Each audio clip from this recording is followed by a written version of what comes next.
Ladies and gentlemen, good evening and welcome to Spiritual Productions TV. My name is Ashley Robinson and you're joining the Being Spiritual show. It's a great pleasure to be with you this evening. I have some special guests with me who will introduce themselves throughout the show, and we're going to talk about the concept of reincarnation and past lives. It's a really exciting thing for me to talk about. As always, it's caveated by the fact that this is my honest, humble opinion, as I believe, from my inspirers, from my guides, from my helpers. And what I'm going to do today is to mix that flavour up slightly, is bring in three trusted people with their own personal beliefs and experiences. We're going to talk a little bit about my friend and mentor in the spirit world, Ralph Steadman, and some of his guidance. And there's a couple of things I'm going to quote from a few of his books. But it should be a good show. First part of it will be me talking about that concept and doing a couple of hellos and welcomes. Then we will go into the second part of the show where you'll hear a little bit more about the panel and their experiences. They'll challenge the status quo and certainly challenge me if I've said anything they don't agree with.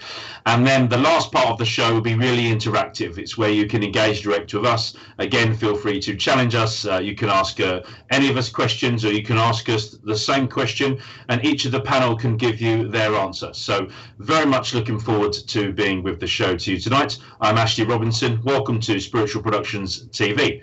So, a couple of housekeeping rules. We do ask that you try and help us keep Spiritual Productions TV free. Please do what you can to do that by getting us a good audience. Please share this with your friends and family on Facebook. Please comment when appropriate. Give us the thumbs up and the loves when appropriate. Laugh when appropriate. We're going to try and work, as always, in an uplifting way. I know that my guests will want to do that as well. So, yeah, laugh when appropriate, cry when appropriate. But share this. Share this with your friends and family. If you do host a watch party, fantastic. Always great if you can host that and bring people in to watch the stream. But do be aware that anybody inside the watch party, if they do want to engage with us later, they do need to be connected to the live stream. It's the live stream where Richard in the studio that puts this all together will be able to bring all those comments and put them up on the screen. Both me and the panel will be seeing the same screen you do, as opposed to the Facebook's comment wall. So Richard will do what he can to get the most appropriate comments onto the screen. Do remember that's a live forum. Do think before you post and make sure that you're happy for everyone to see that. It is a public forum. We do encourage you to engage with us. It's always lovely to know where you're watching this show from. First-time viewers, it's always great to know if you're a first-time viewer as well. But yeah, as you come in and say hello, let us know where you're from and where you don't have to tell me it was on the toilet or something like that. But yeah, whereabouts in the country or the world you are, that's always great to see. And discretion is advised when placing those comments. I think we'll do a couple of hellos now. I know there's a few of you that have already started to join us. Also up on the screen, you'll see there's my handle at Ash Robinson Medium. That's my Facebook page. And there is also the opportunity to become a VIP, a very important patron of Spiritual Productions TV. You can donate from as little as $1 towards the upkeep of the show, the software and other bits and pieces, and all the wonderful people that come together on this show. So you can find me at Ash Robinson Medium. That's my Facebook page. The other guests, when they come on, you'll have their handles as well. Right, we'll do a couple of hellos. Good evening to you, Jim, my old friend from Woodburn and Church. Lovely to have you connecting. We're going out on YouTube and Facebook tonight. Shelley Hall there on Facebook, hi to you. There is about a 10-second delay, I think, with Facebook. So when you do say hello, let us know. That takes 10 seconds. Wendy Payne, good evening to you as well. YouTube, I think there's again a bit of a small lag. Daniela, good evening to you. Welcome to the show. Catherine Simpson, hello everybody, and Di Redmond, good evening to you, Di, welcome. Mary Dixie, my outgoing circle leader. Mary, lovely to have you watching. And Lisa, thank you, welcome. Mr. Phil Shaw, welcome sir, good evening. Terry says, good evening, Ashley, Richard and everyone. Christine Maris, good evening to you, welcome. Heidi Spicer, good evening. Martin, thank you for joining us too. Some of these comments will start to automate now. We won't be able to get all of the comments on, but as and when we see people, we will do that. So hello, Claire. Welcome to you as well. Antoinette, or Annette, rather. Hi, good evening to you. Okay, so very briefly, I want to quickly introduce my panel that are sitting behind the scenes quite patiently, and then we'll get into the main flow of the show before giving them the mic and the opportunity. So we're going to split the screen in a moment and we'll show everybody. One of the first people I'm delighted to introduce this evening is the woman that introduced me to the world and this life, my mum, Jackie Robinson, minister at Wimbledon and Hatbridge Spiritualist Church. Good evening, Mum, and thank you for joining us on the panel tonight. Good evening. It's a pleasure to be here on the panel. Thank you. And I know you certainly have no problem challenging me when I say something that you don't agree with. Most certainly. After all, that's what spiritualism is. We all come from different views and aspects, don't we, from our experiences. Great. Thank you for joining us. And Mr. Ivan Lee, my friend and spiritualist mentor. Ivan Lee, good evening and welcome to you, sir. Good evening, Ashley. Good evening, everybody. Looking forward to tonight and some... is the word debating? You don't agree? Yes, conversation, healthy conversation. Okay, then. A healthy conversation. I had a marriage like that once. Anyway. And her first time appearing on Spiritual Productions TV. Good evening to my friend Charlie Stubbs, the creator of Charlie's Zen Den, our spiritual meditation and healing sessions at the church. Good evening, Charlie. Thank you for joining us from Leeds tonight. Hi, Ash, and hi, everyone. Yeah, it's a pleasure to be here. First my time on here, so be nice.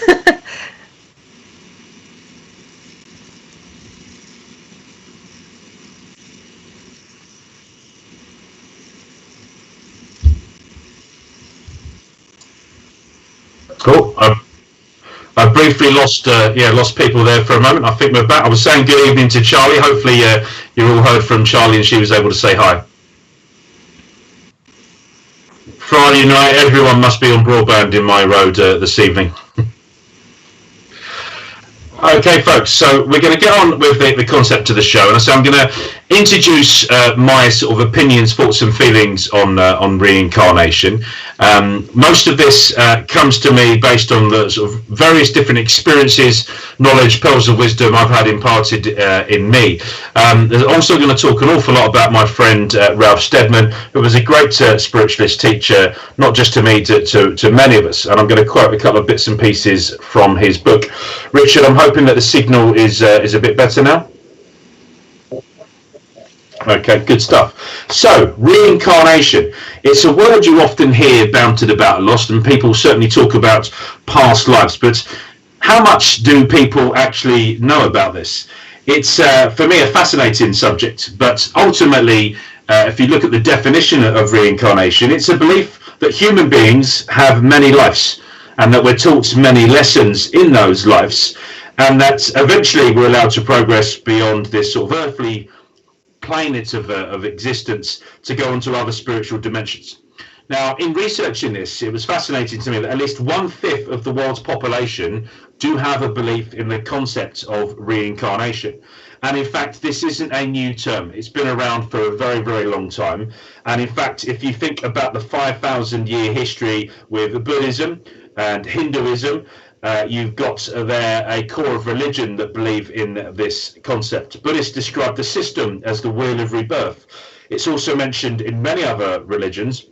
And Ralph was able to found a bit in the Bible, in the New Testament, Matthew 17, verses 10 to 13. And that seems to indicate that the master teacher, Jesus, also aware of this concept. But it's difficult to understand the concept of something that we don't understand. One thing I'm absolutely certain of is we only get to live this life once. So it's very important that we live our best possible life, and we are the best possible version of ourselves.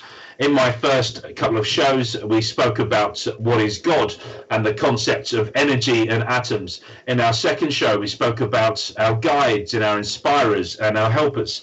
And actually, I want to talk a little bit about that conscious. I'm going to talk about the different conditions of the human being, because if you think for a moment that there was an element of choosing, or an element of destiny, an element of saying, how having some sort of say in your reincarnation, then there are so many extremes. Why would there be only one possible opportunity? From extreme poverty to wealth and extreme wealth, to extreme health and extreme sickness, vast surpluses of food, or extreme starvation. The terms like the good and the bad become meaningless when it is often seen that the good are often punished in life while the bad are rewarded. However, if we try and find some of the answers to some of those questions which life might raise, then we might be able to accept this concept of reincarnation, this element of destiny. And I'm going to caveat these things I'm saying by also throwing in that mischievous thing of free will. We introduced that when we spoke about our guides, and we spoke about the fact that our guides and our inspirers, Jiminy Cricket and Pinocchio, we can have these people telling us what to do, but it's absolutely up to us if we take on that advice, if we listen to our inspirers and we go forward. Now, when I spoke to Ralph about reincarnation, he told me a lovely story, and I just want to share this story with you, because for me, I'm a very visual person, and I want to share this story he told us. So, ladies and gentlemen, cozy up, grab a blanket and a drink. Once upon a time ago, there was a land in a very mountainous area. The people who lived there lived a miserable existence, having to work very hard to scratch a living out of the difficult, stony soil. The country was totally ringed by mountains, and the people were cut off from contact from anyone, from anywhere. So they thought that their own land was all that existed in the whole wide world. No one knew for sure about their ancestors, or how their ancestors had reached this desolate place. But there were ancient legends that talk about a journey, about an adventure, from a far distant land of milk and honey, where the ancestors had originally inhabited. However, some great catastrophe had taken place, and it meant those people had been forced to leave, and ever since that time the descendants had lived out that pitiable existence in this poor mountainous terrain. Then one day there was great excitement in the country when mysterious posters appeared all over the place, inviting people to take part in an adventure, a journey back to the land of the original ancestors, which they were called Paradise. They were warned that it would be a long, hard journey, but when they arrived, they would find themselves in a state of happiness, such as they'd never dreamed of before, in a place where life would be perfect in every respect. All they needed to do was to enroll on this journey, and the rest would be explained to them in due course. And naturally, everybody wanted to go, so they all enrolled. When they had enrolled, they were told of the conditions that would apply through this difficult journey, and it all seemed to be incredibly strange. The first was the journey would take a very, very long time. They would be travelling for many, many months. At the start of each day, they would be shown a map of the overall area. They'd be invited to choose the way they thought would be the best route to take. They would have advisors to help them and tell them the general direction of the promised land. But the advisors would not have the power to tell them which was best. The advisors would have limited power, but the person would have free will. They would have to make the decision for themselves.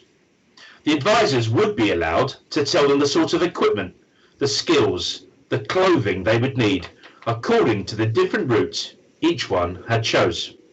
They'd be issued with whatever clothing and equipment they would need. They would have enough food and drink for the day, and everything would be put in a rucksack, which they would strap to their back, and they would be supplied. Then, when they had studied hard and studied the map, they would decide on their route. They'd be told to memorize the chosen route well, as once they had started, the map would be taken away from them. The second condition was that every night would be picked up from the same point at which they had reached, and they'd be taken to a resting place or hostel, where they would meet their advisors once more. But by the next morning, they would have to start from exactly the same place they had reached on the previous night. When they met their advisors at night, they would be shown the map, and they would be able to see what they wanted to do versus what in fact had happened. They'd be able to discuss what progress they think they'd made, where they had gone wrong, where they had strayed from their first planned route, which parts of the day's journey had gone really well and were exciting, most important of all, what they intended to do the next day. They would have to choose their route again, remembering that they had to start from where they had left off, and they would have to memorize the map once more, as it would be taken away from them until they started the next day's journey. Everyone was, however, still willing to make this journey. Despite the strange conditions, so on the appointed morning they all set off. Some walked fast and with purpose, intending to make the best progress possible during their first day, while others dwindled and doodled and messed around and enjoyed the moment and took the scenic route, reasoning that if they had a journey of several months before them, they didn't need to go very far on the first day. Most of them would keep to the main road, which led them away from the starting point, but one or two took some of the minor side roads, which they'd previously calculated, in their opinion, would be the shortcuts and would save them some time. All went well for the main party until they came to the first major fork in the road. Some remembered which way they had planned to go, but many had forgotten, and so the parties on the road split up, going their own separate ways. This process continued at every fork in each road until all of the travellers were scattered all over a very wide area. At the end of the first day's journeys, the travellers were picked up, tired and weary. They were taken to their hostel for the night, to be fed, to be watered, and to have their planned meeting with their personal advisors. Some had kept to the main road all day and had achieved what they had hoped, while others had pushed themselves hard and were in fact far beyond the original planned destination for the day. But whatever had happened, all were faced with the necessity of planning for the next day. When they met their advisors, they were shown the map, the overall map, the big picture. They could see the place they'd reached had been indicated, and many of them realised with horror how far they had strayed from their originally planned route. The general road led upwards and round the mountains, but many had taken side roads which somehow led them in a downwards direction, and so they now had to decide how they could get back to where they would have been had they followed their original plan. They could, of course, just retrace their steps and go back to the start, but that would mean accepting that the first day's journey had been totally wasted, and none of them wanted to do that. So in most cases, they chose a rougher path, a more challenging route which would take them back to their original road. Perhaps they even chose to abandon all paths and just scale up the side of the hill or the mountain through the tangled undergrowth in order to get back on course as quickly as possible. They soon got into a daily routine of planning, travelling and resting each night. While surveying the progress they'd made, they always travelled in the company of others, but usually it was with people they didn't know. Sometimes, however, they would meet people from whom they'd travelled before, and the reactions to them depended on what they remembered of the previous meeting. And of course, if they'd had a pleasant journey together, if the others had helped them in some way or inspired them, they welcomed them with delight and pleasure. But if the others had harmed them in any way, their reactions were hostile from the beginning, although they could do nothing to stop these people from travelling on the same road as them. In fact, they usually found that these people were hostile towards them. Occasionally, they would meet a group of several people with whom they felt totally comfortable from the start, and only realised much later that they'd all travelled together on a good day in the past.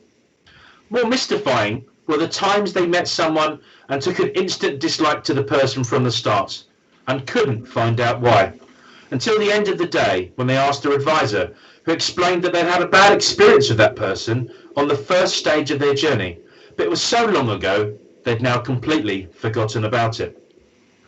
The travellers began to realise from the very first day that there were stalls, little stalls, from time to time along the road. These stalls were magical. They all proclaimed to know the best way and the best destination. They seemed to know the fast track, and for a small fee, the stalls would give out what they claimed were accurate maps of the area.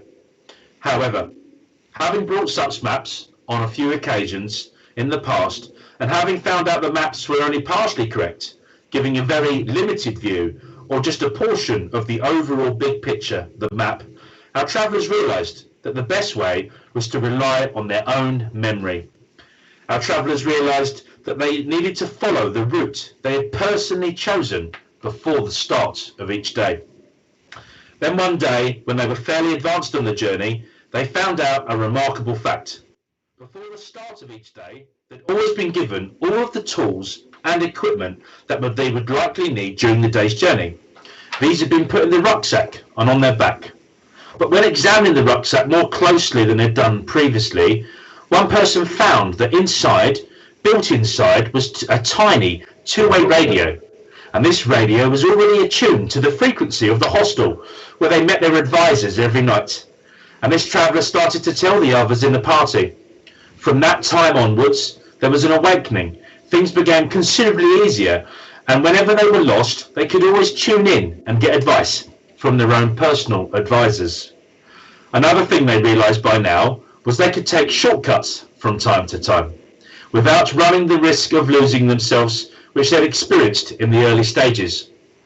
When the road snaked backwards and forwards in a mountain and stretched, they realised that by doing a vertical climb to the road above on one day, they could save themselves many days travelling on the road, as this would lead round to that spot eventually. Granted, it would mean that they would have an incredibly difficult day's climb, but they understood the advantage. They knew they'd have all the equipment necessary to do it, and they'd be able to tune into their advisor for help. So many decided to do exactly that, and voluntarily accepted one different day's journey in order to save many days of time.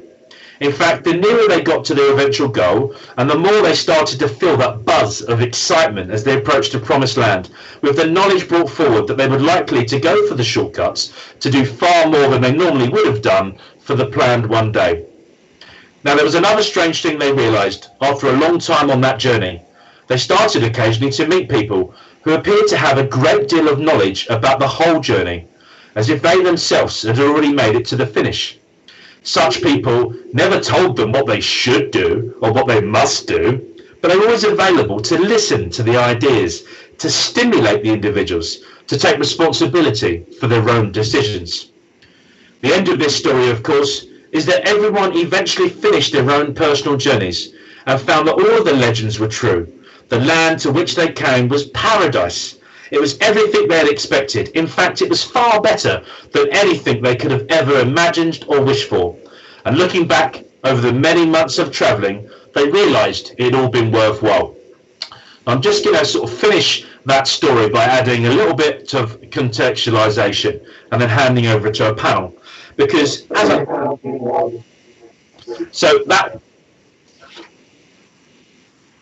Okay, so there's some terrible feedback, and I apologise for that, Richard said.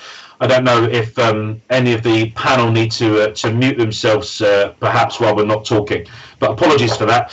And that story was a little snippet from a book by Ralph Steadman, A Practical Spiritual Primer. I've mentioned Ralph in a couple of my my other talks. And I just wanted to add a little bit of context to that. Of course, as we travelled through the series of potential lives, past lives, different incarnations, each of the day on that journey through the mountain village was one single life. Each of the, at the end of the life where they were taken back to the hostel, this is where they were allowed to rest and take refreshments. So when they review with our higher self or our conscious, our guides, what we'd achieved during that day, e.g. our last life, the triumphs we'd had, the difficulties we encountered, we saw much of our original plan and how much of it fulfilled. And then we make a conscious decision as our higher self. We decide what we need to do in order to get back on track or to make even more rapid progress during the next life, as the case may be. So when we come into life, we have that master plan. We have conceived during our rest period. But as we go through the life, we're often distracted from what could be our best way. So we make detours or we run into blind alleys from which we have to extradite ourselves. However, nothing is ever wasted as we learn from the mistakes we have made, and in learning we complete some of the lessons for which we came into life in the first place. Finally, we realise that there are never any real mistakes in life. They're just learning curves. And for me, that story summarizes my belief in the concept of reincarnation. The concept that this life we're living right now, we only get one chance to do it. And it should be our best possible version of that life. There is an element of destiny. Perhaps we've seen the map. Perhaps we've even been able to plan the route. But all of that is almost eradicated from memory. When we listen to our conscious, our guides, or our higher self, that's perhaps them showing us the way on that map. But actually, everything we experience in pursuit of love and happiness, doing things that make us happy with people that make us happy, those are the important things of that life. And I want to finish at that point and pause, because I've given just an introduction to this, and if this subject has been of interest, we'll talk about other concepts, including karma and the choice behind destiny. But what I want to do now is, before I get too deep into this, is to bring in my panel to introduce themselves and to bring in some of their thoughts. So, Charlie, I think I would like to bring you in first, if that's okay.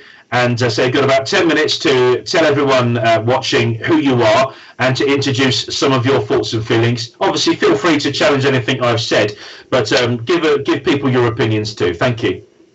Hi, I think I'll leave the challenging to Ivan.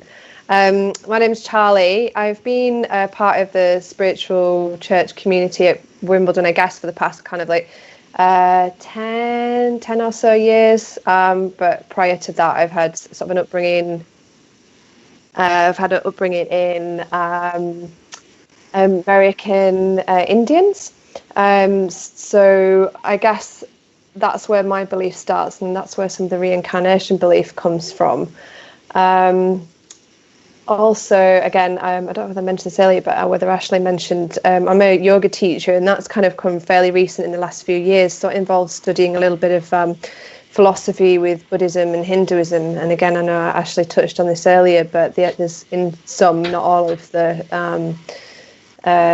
sectors of the religions, there is some belief in reincarnation there as well. So I guess I've had some steer towards believing in reincarnation, but my own personal belief is that it exists, and I think that comes from stemming from very small. When I was a child, I've studied just school projects really. When I was at junior school, I wasn't particularly engaged in school. I found it very difficult, but as soon as we started studying about Egyptology, I just rolled out pieces of information, and was very, very enthusiastic over it, over that subject.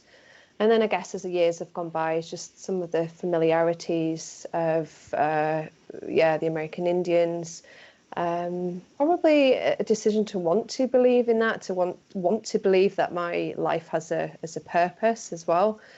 I asked my good old mum before I came on here about what her beliefs in spirituality was in terms of reincarnation.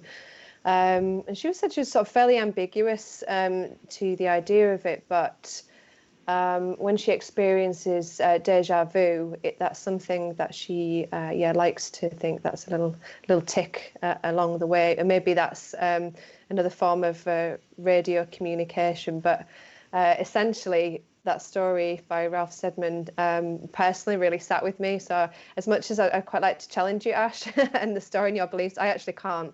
That story was really nicely put. I've no idea where I'm on the clock, actually. So, okay, cool.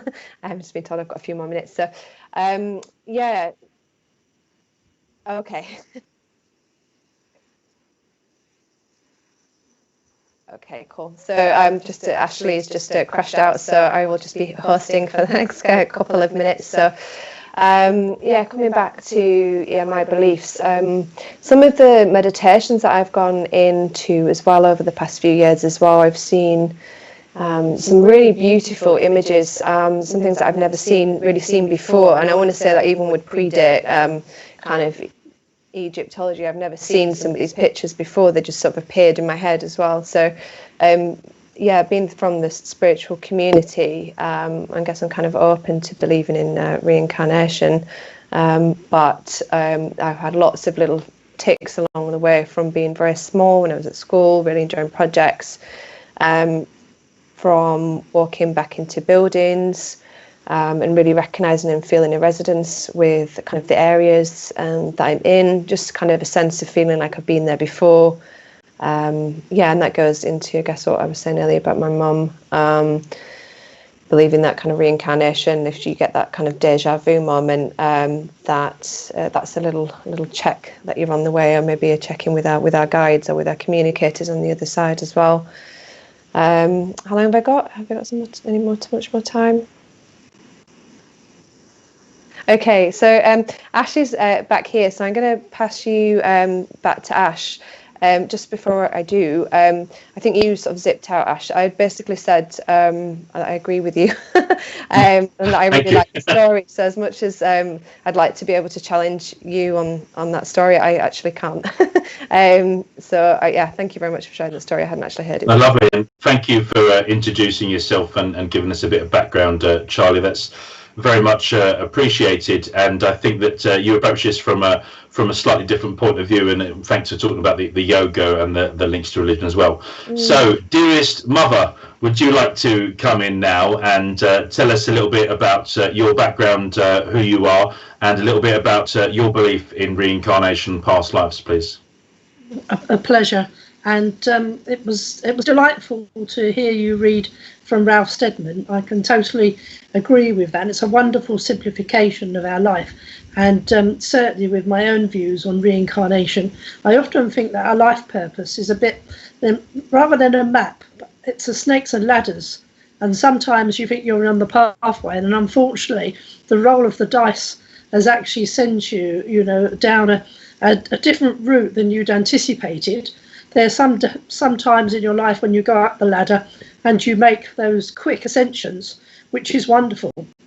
But certainly the people that you meet on the journey, those that you feel that you have met before, when you meet a stranger for the first time that you have a kinship to. And some of my background, obviously I've been a spiritualist for over 40 years.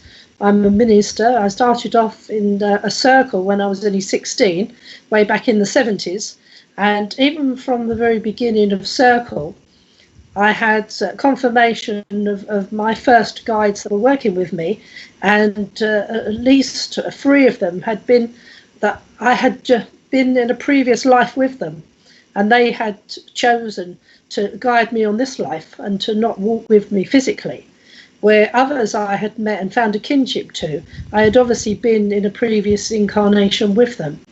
And I certainly think when you consider the kinship you find with people that you've only just met, that deja vu feeling, it may be that you've just remembered it from, a future time in your life. But I also think, if you are drawn to a certain period of history, then that's almost that you had very much a kinship with that period of time. I've watched in the last 40 years of reincarnation mediums that have given past life experiences and have sort of helped us fill some of the dots and join the dots together. So is that one about, say, the previous tests of life that come back to you in that reincarnation? There are people that have been regressed to previous lives. There are people that suddenly understand a foreign language to them and can speak it, quite incredibly. I also then think of the concept of a child that is a genius, the composer that, that as a child of 6 can compose beautiful pieces of music.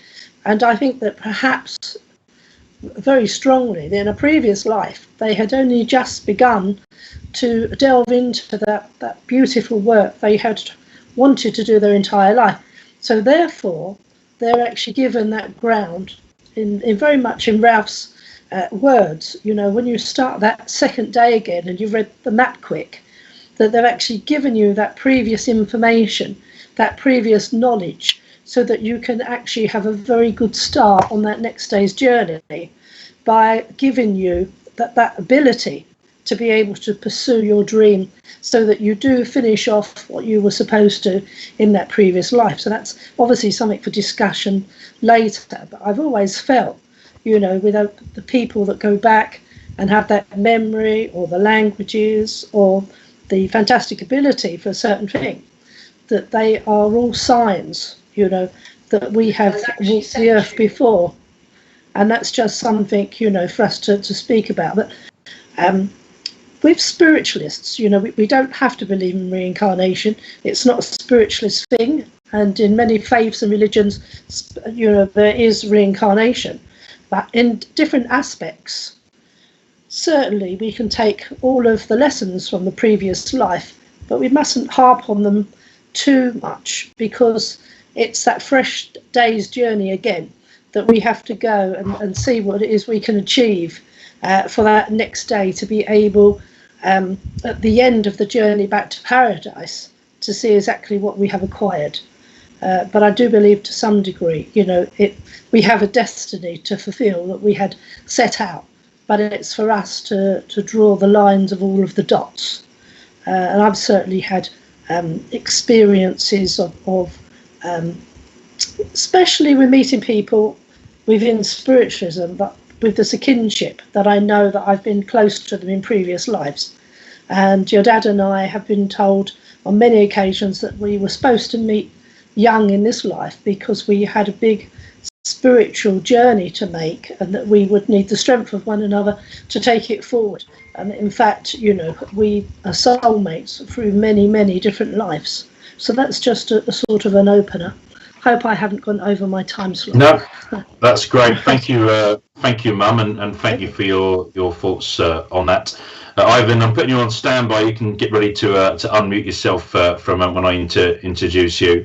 And before I do, just to sort of summarise then what we've spoke about, is that, and those first couple of shows we speak about the concept of our personality and our soul, our spirit, surviving after that physical change our body goes through, which we call death. What we're talking about then is the sense that that personality, that soul, has the opportunity to incarnate into another body. So I now have great pleasure in introducing Mr. Ivan Lee. Thank you, Ashley. Good evening, everybody. Thanks for watching and tuning in. Is it tuning in? Yeah. Or streaming? Is streaming the new normal? Okay. Thank you for joining us. Okay. I can't agree.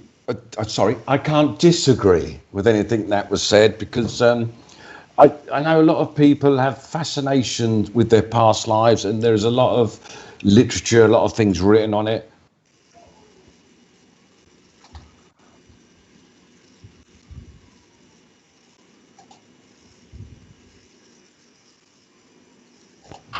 You got me? How far did I get? I've finished now anyway. I'm joking. Okay. You missed it, guys. No, I can only talk about my experience of what I believe is past lives, and if you want, progression, karma, and because we all have our own views on it, and we probably all get to know the truth at one point when we get back. I like to call it home, when we get back home. But I can't agree with anything that Ashley was in the story. It's quite good, and also with Charlie and Jackie. But I do have a little, how can I put it? It's not a bugbear, but it's like people sometimes wrap themselves up with past lives. And some people, and you've heard people say, oh, I must have done something evil in a past life. You know, you get them sort of comments. Because my belief is that when we come into this life, the past life is what it is. It's past. And it's all, people say, well, you got karma to pay for something in a past life. I actually don't believe that, because I do think that when we're born into this life, this world, we come fresh, we come new. We may still carry echoes of injuries. I mean, some of you might have a back or get a pain in the part of your body where there's absolutely nothing wrong with it. It could be a wound that's in your etheric body from past lives. But also, it's, how can I put this? It's like, if I walked over the street, because I like to simplify things, and knocked on my neighbour's door, and they open the door, and I give them a full punch in the face, and they say, what did you do that for? And I said, that's because of what you did to me in a previous life. That doesn't really make sense, does it? I can hear no you saying, crying out. Richard, was that you as well? But that's why I can't see how that works. But it is with each life that we do progress. We do progress with each life, but for the sins of what we did in past lives, because if you look at the society today, and if you live back in, I don't know, the Old West, for example, I'd pick on that, probably killing a man would be commonplace once a month for regular people. You know, you might get up, go to breakfast, get in a gunfight, shoot a man. Would you have to pay for that in another life? No, you'd probably have to pay for that and atone for your sins, if you like, when you go back to heaven after that life. I do believe when we get to this life, it's like a fresh start. It's a fresh, how can I say it? It is like a fresh map, if you want to call it that. The beginning of the journey and the destination end of the journey might be the same points, but it'd be completely different experiences. And again, what Jackie was talking about, we do come across people, the majority of people I would think that we connect with, where have encountered them in a past life. For example, you've had that moment when you've met someone for the first time, and for no reason at all, you just think, oh, I like them. I think they're okay. That's probably because you've met them in a past life. Again, on the other flip side of the coin, when you meet someone and they haven't said a word, and you, for some reason, I know we're all spiritual, but we're all human, you take an instant dislike to them. Instantly, and they've done nothing. Again, that could be echoes from something that they might have done to you in a past life. And you do get that. And also, the important thing I like to get across to people, and because I used to do hypnotherapy. Ashley was actually one of my guinea pigs at one point. And I used to hypnotherapy and do past lives, and people do get wrapped up in it, but it's like, it's past. And you've got to always remember that now, it's this life now. There is no other life at the minute, it's this life. And this is the one that's most important, because this is the one you're in now, today. Not before, not what's coming, it's today. And also, and I stopped, by the way, before I get inundated, I don't do past life regression anymore. I don't have the time, to be quite honest. That sounds flippant, but I don't, because I've channeled everything I do into mediumship and working as a medium. Some would say not working as a medium, but you know, that's their view. But I mean, there is a gentleman who does do it. He's fairly local here. That might not help you. Never mind. I think he stopped doing it as well. But it is progression, and we do learn. We always learn. But if we actually listen to that two-way radio in our heads, as Ashley said, you ever had that experience when you went to do something? It could be anything like, oh, I'll reverse the car out the drive now. And there's something niggling you, thinking, I shouldn't do it now. I shouldn't do it now. You ignore that sense. You go and do it and reverse into a tree. No, trees don't move. Or a car that's come past. Just a little dig. And you think to yourself, sorry? They do as they're falling. Thank you, Richard. Oh. Thank you for it. But if a tree falls in a wood on its own, does it make a noise? There's one to think of. Does it? Because, a different conversation. Right. But you might hit a car and you'll think to yourself, and we've all done silly things like that. We think, I knew I shouldn't have gone out and moved the car. I should have done it later. Because you do have your little two-way radio trying to guide you into going, oh, don't do that now. Do it later. Or when you said something and you think, I shouldn't say that, but you say it anyway. Could be in temper, could be anything. And you get a little bit of a kickback off it. And it's like, I knew I shouldn't have done it. So even we do progress, and with life's journey, it can take so many different routes. A bit like the snakes and ladder thing that Jackie said. It's all right. Charlie is in Leeds. I'm in South London. I can travel from Leeds to South London. Where I'm leaving is the same destination. Where I'm going to is the same place. They're both fixed points. It's a bit like life as well. They're both fixed point. I'm leaving one, I'm going to another. If I'm going from Leeds to South London, there are several routes I could take. And that's a bit like life. You still finally get to your final destination, but it all depends what way you go. I mean, I would actually go down the A1 past Stansted on the M25. Someone might say the M1, but then the M1 could be clogged up with roadworks, so the route takes longer. That's I think it's a simple way of putting it. Wouldn't you agree, guys? Just nod. Yeah. Thank you. And it's almost like a blueprint. It's because you got the A, you got the B. To get from A to B, if your life is so-called mapped out, because some people do say we choose our life's course before we come down. I'm sure if that was true, I wouldn't be here now. I'd be on a yacht somewhere in the Caribbean Sea with a big Cuban cigar. But we everything's, but it's like a blueprint, our lives. Is it mapped out? Are certain points, certain things meant to happen? I do believe they are. How we get to them could be different, and what progression, what point we get to them could be different. It's like, I don't know if there's any architects out there, but if you look at a blueprint of a house, and then you look at the house built, they look completely different, but they're the same thing.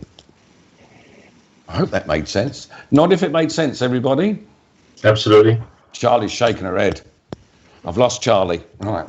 Okay. I'm teasing, but please, A to B. The best thing you can do is, this is true what they say. I mean, we all make mistakes in life. I mean, if I told you people about my past, my life, this life, my past, you wouldn't believe it. But the thing is not to get caught up in it, and it's only the now you've got. It's that famous old saying, the past is history, the future's a mystery, today's a gift. That's why it's called the present. That's the one.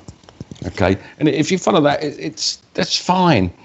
And it is like, I think I'm going on a bit too far, because we're all soul, we're all spirit, and we all have the progression to make. Whether there's going to be any more lives, for me, I hope not. I hope this is it, because I really don't want to come back again. There's too much hassle. I'd like to stay home when I get back there. Not too soon, please. And also, because you do get people thinking, well, how can there be past lives? You ever been to a place where you walk into a place, never been there before, and it is so familiar, and you think you know it, or you're going around the corner somewhere and you know exactly what you're going to see? It's because you've probably been there before. And we've all been different classes, different colours, different creeds, all been possibly different sexes as well. Men, women, your dad could have been your mother could have been your brother, and it all gets very confusing then if you try and wrap your head around it from past lives. But the most important thing I always tell everybody, this is the one that's important. Just focus on this one and being the best you can be. Thank you very much, everybody. That's me. Over to you, Ash. Absolutely. Thank you, Ivan. That's a lovely note to finish on. There was a comment just as you were talking there. Someone said you've obviously got to work off some karma debt before you get that yacht, which is quite nice. Over here. Yeah, you're on your building. Yeah, your nickname's Noah, so we should take from that what we get from Destiny. Andy's saying that makes perfect sense, and I will read the comments as I see them on the screen, folks. Indigo Amy Patman saying she's loving this. Another time we could talk just about karma. We could talk about that experience of destiny. But what we've said so far today then is about that concept of reincarnation. You've heard us say that we believe it's possible. You've heard some of us say that for some of us we might do it hundreds or not thousands of times. But in the same way, if you're going to go and visit Disneyland, you might go there once, feel like you've sampled enough and not go back. Other people might go back and do the same rides over and over again, or go back until they've explored every inch of Disney. And I think to a certain extent that is also possible. So yes, reincarnation, I believe, is possible. It's not the guarantee, it's not an absolute, and it's not a must, but I do believe that people are able to incarnate. And we've had some good advice there. You only live this life once, so absolutely go.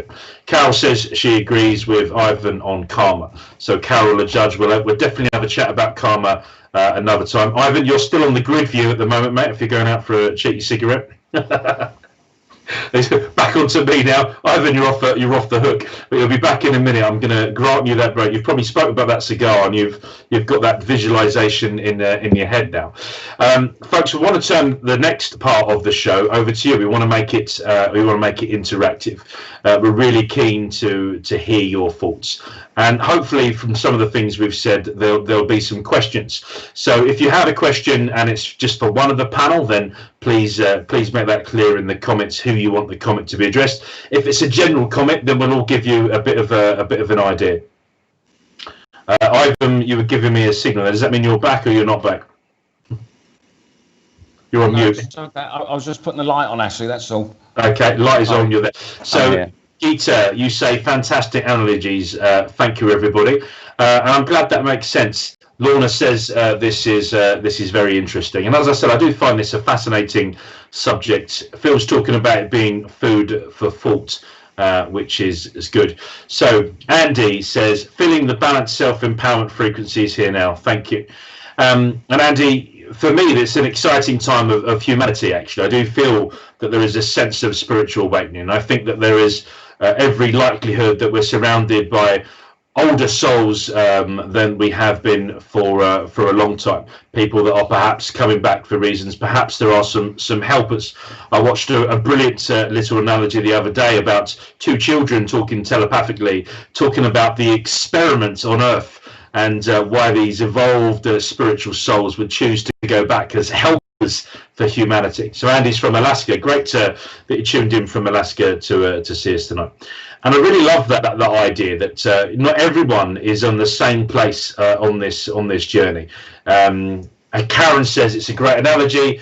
She has had many trips to Disneyland, and you've also had many past lives. Perhaps that's because you're trying to get to all of Disneyland. That was your spiritual higher self bucket list. For me, it's familiar. And the first time I heard this in this life, in this conscious body, and I remember saying to Ralph, it all seems to make sense. He said, perhaps that's just because you're hearing it again, and that's why it feels that you're able to sort of have that truth in it. So there's a few of you saying you'd definitely like a show on karma. So I'll pencil that in for one of our fortnightly shows where we speak about that concept of karma, doing the way, treating people the way you want to be treated, or what goes around comes around. I believe that is certainly part of reincarnation. It's not the absolute. So a question here from Sarah, who says, do you think in previous life you were still a Chelsea supporter, Ivan? Ivan, did you hear that? Absolutely. Yeah, No, who knows? The reason, very quickly... You came back to see him win something in this life. Yeah.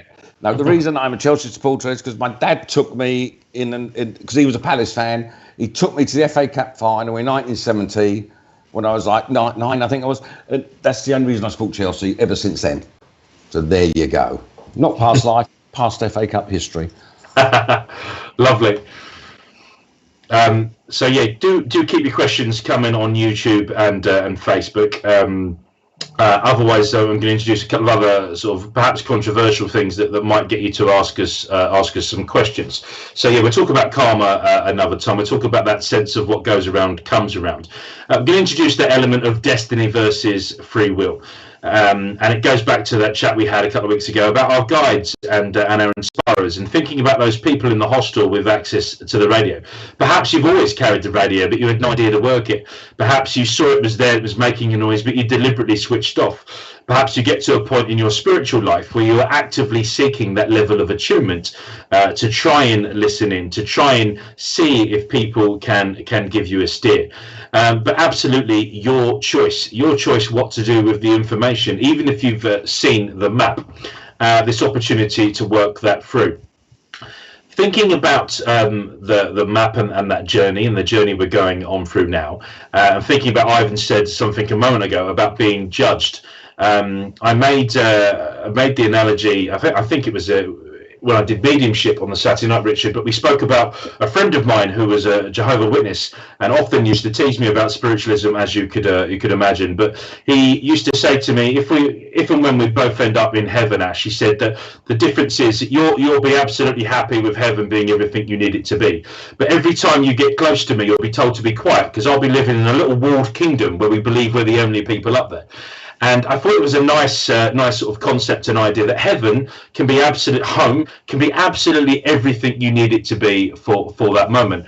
And it might be that if you go in with a certain prescription, perhaps those stalls I spoke about on the way that promise to give you a fast track or sell you part of the map, perhaps that's a definition of religion. Perhaps the different stalls on that journey on the way up the mountains, all the different religions claiming to give us a piece of the jigsaw. Christine from Spain. So Christine was my first ever circle leader. It's lovely to have Christine join us from Spain. She says we have a choice whether we want to return or not. We can spend a few years with the angels, which I think you'll do that. You absolutely deserve it, Christine. You're one of our walking angels, in this life for the things that you've done. Christine was a wonderful teacher for me. I think as a medium, Ivan, Mum, you'll probably say the same, that you never really stop learning, and you go from circle leaders in development, and you include your own investment, and you have this appetite, hopefully, for continuing to improve. And what do you think about that, Ivan and Mum? I think most certainly, son, if I can say that. And I think it's like each different tutor that helps you and inspires you, gives you a piece of the puzzle to actually sort of take it on and perhaps have a different concept, because sometimes we change our views completely, go a complete 360, so we have to look and think actually what we've learned and whether or not we're adaptable. I don't know if Ivan has anything else to add. No, I completely agree with that. I think you're never the full finished article. There's always something more you can add, something more you can develop, something more you can grow, whether it be with your spiritual abilities, whether it be with your personal growth, whether it be with your relationships, anything. There's always something. You're never perfect. I'm probably the closest I can be. I'm kidding. You are never perfect, and there's always more to strive for. And it's also like, especially I find with the work we do, I mean, I don't have time at the moment to run circles or do development classes, but I always found I learned a lot more trying to teach than I did being taught. Does that make sense? Yeah, absolutely. And also you learn more by, it's like Gordon Higginson always said to Derek, the way to develop is to do readings, and it's like you learn more because each reading is different, each person are different, each communication is different, and you just learn more and more, and you can grow a lot that way by just the old Nike advert, just do it. Absolutely. Andy just asked a question there about mediumship. Is it more relevant since it's in the moment rather than past life regression? And I think we could probably all give an answer to this, because I believe that my job as a medium is to provide evidence of someone's life, their personality, after that physical change their body's gone through, we call death. And that evidence of life after death that comes through them with a message for that person on their journey. Whereas past life regression for me would be the theory that it's possible within yourself to go back to a time where your conscious or personality is aware of a previous incarnation. So I'll bring Charlie in first, actually, and see, Charlie, if you've got any thoughts on that before bringing in Ivan and Mum. Yeah, well, actually, I just wanted to say something to Ivan just for comment before. Is in yoga there's something called Perfectly Imperfect. I think there's a book on it or something. That's the one. But, yeah, that's basically what we are. Yeah, well, I think I agree the same. Mediumship is, kind of, I guess, sort of delivering those messages from spirit and communicating that. And traditionally, I sat in a spiritual circle actually in Wimbledon and learned through that way. And I had actually quite a bit of fear about getting onto the stage and delivering mediumship that way. So I ended up taking a slightly different path in going through, I guess, yoga and going into teaching meditation. So I'm able to deliver, I hope, kind of a different level of mediumship in different ways. Whereas if it was past life regression, that might be me remembering, having a real connection to something that I've, I mentioned earlier, the Egyptology, even going into some of my own personal meditations. I mean, some people have if they might have connections to their past lives, because it's something maybe that will help them with this life. But some people have no recollection of past lives as well, and that's okay as well, because maybe that's not meant to interfere with this life. Like everyone was saying, we're all born kind of fresh into this life, and particularly in all the mindfulness and actually our behaviours, is there's not an attitude of looking back or even too far forward. It really is, again, going back to what Ivan was saying again, but it really is about being in the present. I hope that's answered the question. That's great, thank you. Ivan, would you like to comment on that at all, or Mum? Ivan's on mute. Okay, Ivan's on mute. If I could just comment, and then Ivan, I'm sure I have some words. But two different things, actually. What I'd like to say is, obviously, I feel that if you can give someone some guidance through mediumship, it's about this life.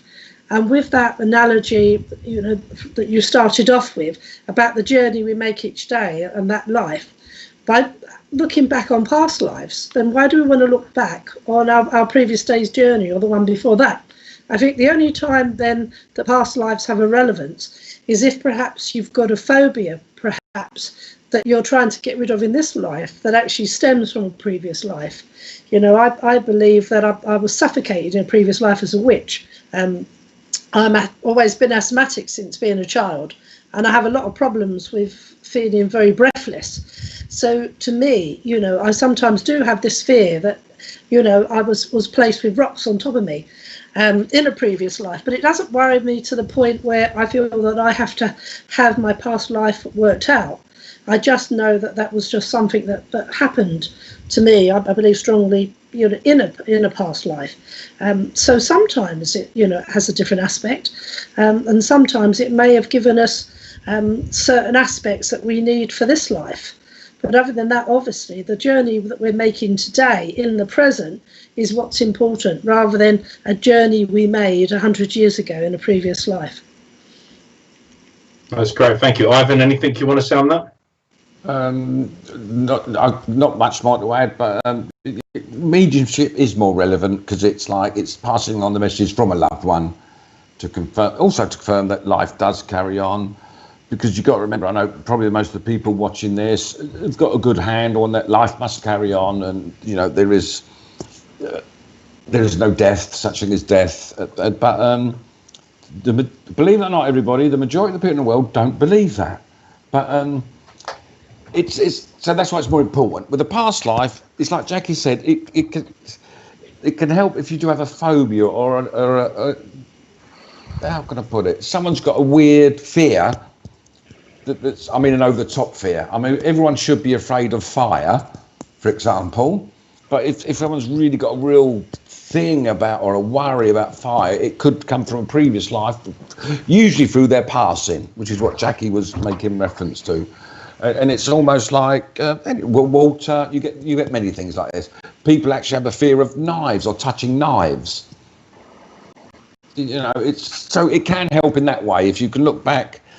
Most good hypnotherapists usually do past life regression, and they can sort of get you through it, and it can be sort of only sometimes, and because you've got to remember it's past, like it can bring things to the surface, and you think you can rationale it more and get rid of certain phobias, if you like. But then it's like they say, if they do say don't keep a dog in a cage, but if the dog ain't barking, then don't let him out. That didn't make sense, did it? I said that completely wrong. Well, sort of got what you're saying, yeah. Never mind. It's late, it's tired, I've been working today. Never mind. Thanks. Okay. It's lovely to see some of your comments, folks. We've seen that some of those from Phil and Mary and others agreeing or adding some additional context to that. So that's really lovely. What we've tried to do today is to give you a couple of different opinions. Wendy says here, with meditation, people can go so deep into meditation and connecting with their higher self and get amazing visions. Absolutely. And you can Google some really good self-guided meditations that can take you to that point. Because assuming that higher conscious, that personality, that soul can remember bits of those, then it's all about clearing the mind's eye and getting us to a point Leslie Knight, brilliant spiritual healing tutor at Wimbledon. She says she knows at least of 3 past lives, and as Phil said, she can understand why she reacts in this life as she does because of what she's experienced before. This reminds me of an old story of an old ancient Indian emperor who brought 6 blind beggars into the palace and said that he would reward the beggar with great worth and value if they could tell him with accuracy what the object was that he was going to give to them. And one by one, he placed an object in their hand, and with great confidence, the first one said, a foot. And then the second person grabbed it and said, no, you're wrong. It's a leg. The first person grabbed it and said, you're wrong. It's a tusk. Someone else picked it up and said, no, it's an ear. I can feel an ear. Actually, none of these people, as they were going through, were wrong. What they were doing was giving their opinion on the things that they were able to understand, because the ornament was an elephant. It had all of those component parts with them. But sometimes the only things that we can see or hear or feel or be aware of, that becomes our own limitation. So I suppose what I'm saying is, widen your palette and scope, research these things, go off and read different things or listen to different people, start to establish your own opinions on this. I like to believe that everything we've said today is the truth, but it's caveated by the fact that it is the truth as we know it to be the truth, the things that we've believed. I have a committee of guides that have been assisting me with this philosophy. It's a committee of guides I believe I inherited from my friend Ralph Steadman that I spoke about. And each of them at times agree, and they're on the same page. When I asked for that wisdom and that inspiration, they all say exactly the same thing. And then I ask something else, and I get a different answer from every single guide. And they're evolved beings that have gone home already. And they always claim to caveat that the fact that it's the truth as they have come to know it so far on that journey from that place I call heaven. So I wonder if there's any other questions, Richard, which has come up before I introduce any other concepts. So Stephanie Jones, thank you. You say, do you think we're all connected with our own family in our past life? So we can all have a go at answering this, but I certainly believe in the concept of soul groups.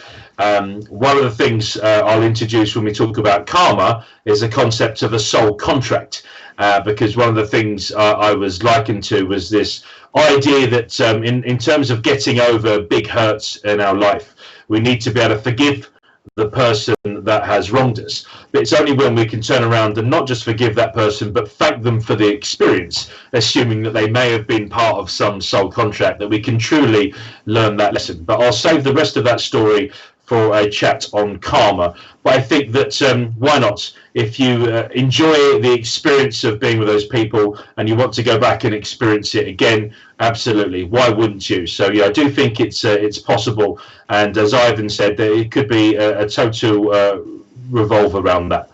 When we talk about karma, I'll talk about the new human, nicknamed Newman, that goes to the shop of lives and incarnations and has to choose.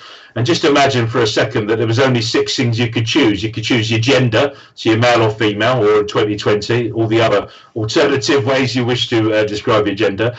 Maybe you could choose if you were born into a rich or poor family. Maybe you could choose if you were born in the northern or southern hemisphere. Now that was just 6 choices, and all the different lives that you might be able to do with those combinations. But then imagine there are millions or billions of combinations of effects you could have in that incarnation, in that shop of choosing a body. So yeah, I do think it's absolutely possible. Ivan, would you like to say anything on this? Sorry. You wasn't listening? Yes, I was listening. Sorry. Sorry, I put you on the step. I have a problem with my mute button. No, yeah, of course we are connected with families in a past life, but just like I said earlier, it can be in a different sort of dynamic. You know, but you are connected. Also, I do believe we do connect with partners as well. And what could have been your wife in a previous life could be your best friend or your sister in this life.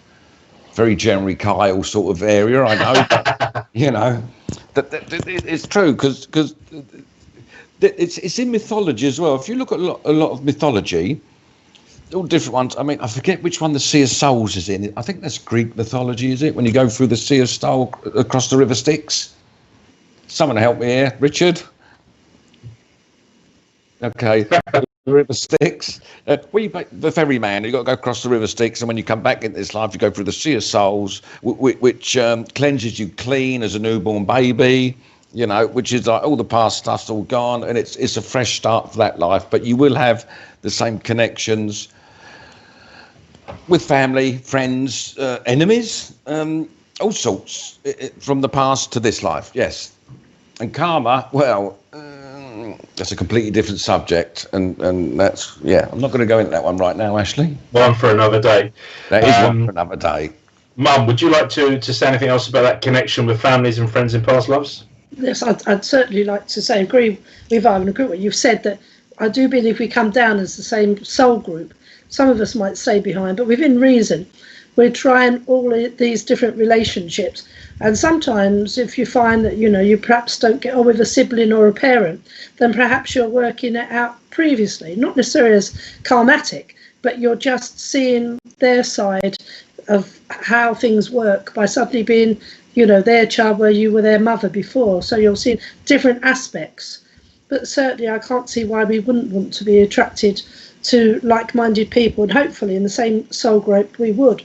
It does remind me, a few years ago we had a reincarnation medium that went to this gentleman and said about he'd been with his wife in previous lives, and he said yes, he'd been told that he'd murdered her in at least 2 incarnations previously, and that every time they got together in a different life it always ended violently, and therefore they were probably going to be together again in the next life and work it out again. That seems an awful lot of a punishment to me, but it's... I hope his wife was alive when the medium gave that message. She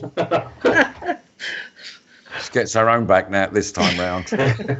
Wife 3, the revenge. Yes. That's good. Thanks, Mum. Charlie, anything you'd like to say on that? Just that I again reiterated with what everyone said. I think it can be loosely based on karma. I know I've been told a few times that I've reincarnated with my mum and sister, and I think that's happened a few times.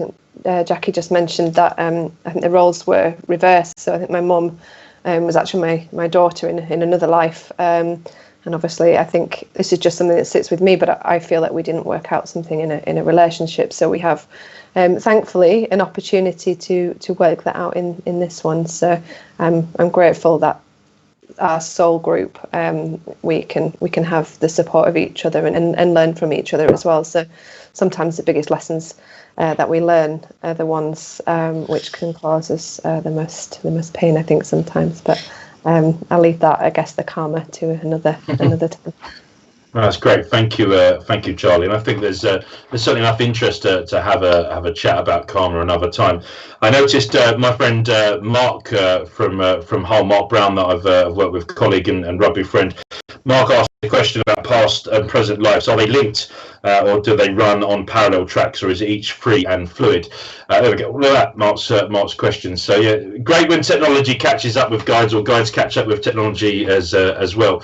But yeah, Mark, thank you for tuning in, mate. And absolutely, I think that they can be linked, but I don't think they have to run on parallel tracks. We've already introduced that concept of free will. You could look at the same map every single time, like snakes and ladders, as my mum said. You know, you start and finish, but you might get sidetracked every single time, or find new and exciting or shiny things to look at. So I think that in a way you could say it's cruel to have our memory wiped to come back and start again. But I think that's all part of the experiment. That's all part of the experience of getting stuck into everything, experiencing everything we can. So I think that the important thing is to live this life, not to worry about the next life, not to think it can all be overdone, because the concept is that you don't have to do everything in this life. You don't have to experience everything in this life. But if you make a mistake, it's not like you think, right, got to start again, off I go. I mean, imagine what that would do to the suicide rates. I think, Ivan, you and I have had a chat before about that. But if actually everyone believed in this life after death business and reincarnation, what would it change to suicide rates and other concepts of murder? Ivan, did you want to comment on that? Yeah, I completely agree, because it's like if everybody in the world, everybody would absolutely knew, as they know the sun will come up tomorrow, that life carries on, life would become meaningless on the earth plane. Because if you had a bad day at work, or you're a bit or Chelsea lost 3 games in a row, or got beaten by Tottenham, you would feel suicidal. You know, I'm teasing about that, but you know, if you have a bad day or relationship breakup, when you do get down, you think, well, it doesn't really matter because it's going to carry on anyway. So it would devalue life on this earth. And what everyone needs to do is not worry about the past, present, like I've always said. This is only the now, and the best thing you can do is to move forward, because we've all done it. We've all done a good deed or helped someone, or hoped that we've helped someone. And doesn't that give that little buzz, doesn't it? It gives that real spring in your step, knowing that you've been a benefit. It's like I forget what film it's from. It's from a film, and it's gone save one life, and you save the world entire. I forget what film it was. So it don't necessarily mean save a life, but you help a life and you help the world. Yeah, like A Wonderful Life. Yeah, it wasn't that film, but it was Schindler's List. It was principle. actually Schindler's List. We won't go there. Okay, Mum, did you want to say anything on that? No, I've said sufficient. Thank you. Okay. Yeah, Charlie, you could either come in on this, or we've got another question that's come on. Oh, you're on mute too, Charlie. It seems 2020 is full of can you hear me, and I think you're on mute. That's very much the lockdown theme of technology. I'll come in on the next one so that it has time to be asked. Okay, lovely. We'll bring up the next question then, please, Richard. Stephanie Jones asks, do you think we can choose which sex we come back to in our new life? I think that, yeah, I mean, absolutely. I think you can even choose if you get to have sex or not to a certain extent, but let alone the gender. I said we're working in an uplifting way, didn't I? I think that, yeah, I mean, for our really younger viewers, you won't remember Blockbuster, but, you know, Blockbuster on a Friday night was the place to go to rent your DVDs or your VHS tapes. And I think of myself in heaven, thinking about enjoying the higher life, and then deciding, having reviewed my life, I'm going to go in and do it again. I'm going to pick another life. Do I go into Blockbuster and do I start looking? And I think, yeah, you're going to perhaps be able to influence some of those decisions. Now, I did pay an awful lot of attention at GCSE science at school, but I knew something around the fact of how babies were made, and that the male DNA that contributes towards that baby may have some decision on the gender of the baby. So all of that, in theory, would all need to come in. I've also asked the question about what period does incarnation take place at a point of conception, or is it after the baby has started to develop? So I have lots more questions on this than answers, but in answer to your question, do you think you can choose your gender? I think it's possible, but I don't think it's necessarily right. I think the personality or the soul is genderless, and actually I think that might be why so many people see themselves or able to identify in different gender in this life. Equally, I think it understands to a certain extent we fall in love with people because we fall in love with the personality or the soul. The gender is in part perhaps of that physical attraction from a DNA and a reproduction point of view, but the soul wants what the soul loves. Ivan, I think you wanted to come on this. You were waving at me. No, I was waving at someone else, but doesn't. I can come in on it if you wish, but I was waving at someone else. If you wish, and then Charlie. Me? Okay. Go to the. I'm not sure on that answer. Can we? Charlie, answer this question, and then we'll do one final question for the night. You're on mute, Charlie. I'm on mute, right. Just really quickly, I agree with your point, Ashley, but I do think obviously men and women have different experiences, and personally, there's different experiences that I've had as being a woman that I might have not had experiences if I was a man, and that's been, some of the lessons have been very challenging for me in this life, but hence I've learned a lot from. So and some of those experiences I wouldn't have had if I was another sex. So yes and no. Again, probably attached to karma and life choices and the path that we take on that journey. Yeah, absolutely. I think we're coming towards the last few minutes now of the show, so we've got time for one more question. But do remember that we're all on Facebook. My mum's got absolutely no clue how to work it whatsoever, but she has a profile, and me and my sister will help her read her messages eventually. Ivan's not technically on Facebook either, but his pseudonym Ashley Robinson can send that over to him as screenshots and other bits and pieces.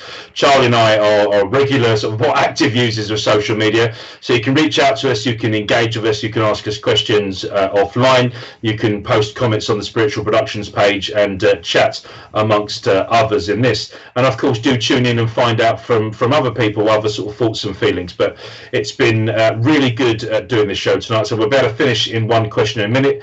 But I've been Ashley Robinson at Ash Robinson Medium. You've got Ivan Lee Medium for his Facebook page there. The other two have just flashed up for Charlie and my mum. And we're finished with the last question and then a couple of adverts.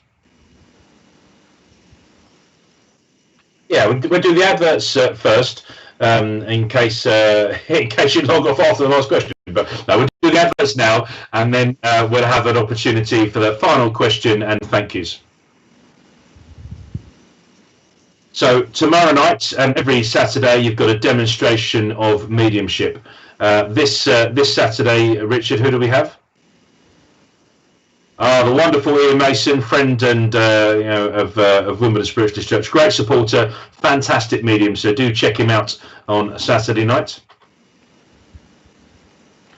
And Divine Service, you've got Reverend Mummy and Daddy, my mum and dad, leading our church Divine Service on Sunday morning at 11 a.m. There's mediumship, reading spiritual healing moments. I think Bill Hughes' mum is the medium this Sunday. Another fantastic medium at Sunday morning from 11 o'clock.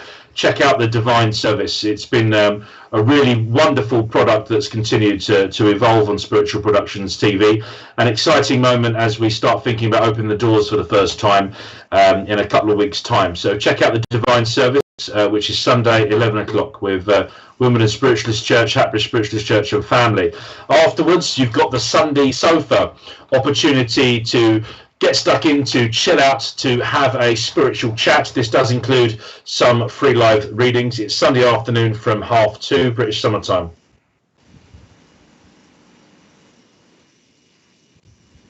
So tomorrow night, we've got a TV personality live on Spirit and the Paranormal. Join us for their live chat show with comments and feedback. That's Sunday night from 8 p.m.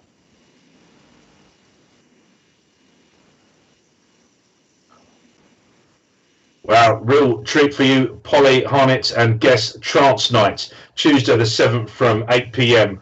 That's going to be something worth checking out as well. So there's wonderful things on Spiritual Productions TV. If it was your first time coming to the channel, do add it as a favourite, do subscribe on YouTube, do check out the other bits and pieces they've got going on. Richard, he's, as I say, his spirit team, he doesn't have any physical help, running the studio behind the scenes, doing a wonderful job, and we're grateful for his help. Thank you, Richard. And as we approach in the final minutes, we've got time for one more question to say thank you. So, Andy, you have the final question of the day. Let's hope it's not too difficult one. Have any of you used the tool of conscious programmed self-hypnosis to increase and expand the accuracy and communication with mediumship and other abilities that can serve others and the most? I can't read the last bit of that question. I think it's that balance, Richard.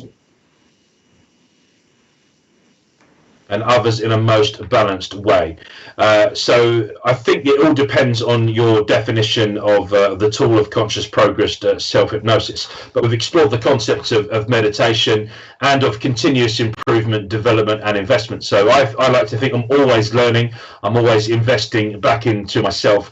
And ultimately, as I fiddle with that radio I call my gift of mediumship, and I try to get the best possible version of attunement, for me that is all about increasing and expanding the accuracy of that communication with the mediumship. Mum, is there anything you would like to say on that? No, other than we are in a different consciousness when we meditate, when we learn to link with spirit. So therefore, you could say that was a conscious programmed hypnosis. Excuse me, and it does expand the accuracy. The more we work, the more we're in tune with our guides. So, I would agree with that to some degree. And I just want to give a plug to Ivan and yourself that are going to be on with our Sunday mornings in a fortnight's time, actually, with our first open service at the church, and Ivan for later in July. So sorry to put in that plug, but I thought it was worthwhile for people if they've caught this night for the very first time. Yeah, absolutely. That's good. Charlie, although you're not working as a platform medium, obviously we spoke about Charlie's Zen Den. Any comments on that question? Yeah, I haven't experienced the reincarnation kind of going into it in that level, but in meditation, I mentioned earlier, I've seen some images, and again, like Jackie was saying, if you are able to go into meditation deeply, then I think that that's basically a different level, and you've been provided information in that way. But I do think some of the signs are a little bit more simple, and part of our journey, and certainly the journey in mediumship, even though I'm not always practicing on platform, is to trust that intuition. So if that is learning something, from your past lives and from those little clues, then that will definitely help you. But equally, if you went into a deep meditation to learn more about reincarnation, then that can help you as well. Absolutely. Thank you, Charlie. Mr. Ivan Lee, you have the final moments and answer of this question. Okay, well, my belief is like, self-hypnosis is meditation. It's as simple as that. It's just, most meditations is just relaxing the body, opening up the mind and connecting into, you want to call it spirit, you can call it whatever you like, is connecting in. It's the same with self-hypnosis. It relaxes the mind, it gives you a focus. You get focused meditations where it's like you focus on something, you meditate. You can just go into a trance-like state meditation. So self-hypnosis is meditation, basically. And of course, you can go through guided meditations, but I always find, me personally, I'd like to do it myself, meditation. Because I find if I'm going through the guided meditation, the only thing that usually happens to me, and it is a thing about me, I tend to nod off. And that's just me, okay? And it's like, I find if I sort of focus on just self-meditation, which is self-hypnosis, and it of course, we all know that the more you focus on sort of meditation or calmness, if you like, your communication skills will improve, and because the more you meditate, it's like a computer program. Even if you're not thinking of anything, or you're thinking about something, you're still getting stuff downloaded. Yeah. You know, if you think of it that way, that analogy, you're still getting stuff downloaded, and it just improves everything. And also, when you're working, I don't know how you are, Ashley, with when you're working, but whenever I've worked or done a demonstration or even a reading, I can't remember a thing I've said. Yeah, true. A bit like a meditation. You can't really remember the meditation. I remember I was here, I was there, especially if it's like a nice deep meditation, if you want to call it deep. And it's the same with the connections. So there you go. That's it. Absolutely. A lovely way to finish the question. All that remains now is to do a couple of thank yous. So I'm very grateful to all of my guests this evening. The unique Mr. Ivan Lee, a fantastic spiritual medium and demonstrator. Thank you. My giver of life, my mother, Reverend Jackie Robinson. Thank you for your input, and my dear friend Charlie Stubbs. Thank you for joining our panel this evening. Thank you. Pleasure to be here. Maybe we'll all come back for when we talk about karma another time. And Richard in the studio. Richard, thank you so much for hosting the show and giving us this platform to meet with like-minded people to share some of our thoughts and feelings. Thank you to all of you, particularly those of you that have been here from the beginning right through to the end. That's hugely appreciated. Thank you for joining in with us. If you're watching this as part of a replay, remember you can host watch parties and you can continue to share and tag your friends. Obviously, you won't be able to ask live questions. So if this isn't Friday night at 9:30, now you're definitely watching it in replay. But do come back to us with questions. Do tell Richard and the team of mediums that support him what you would like to continue to see on this channel. It's been absolutely wonderful being with you here tonight. I've been Ashley Robinson. Thank you very much. Good night.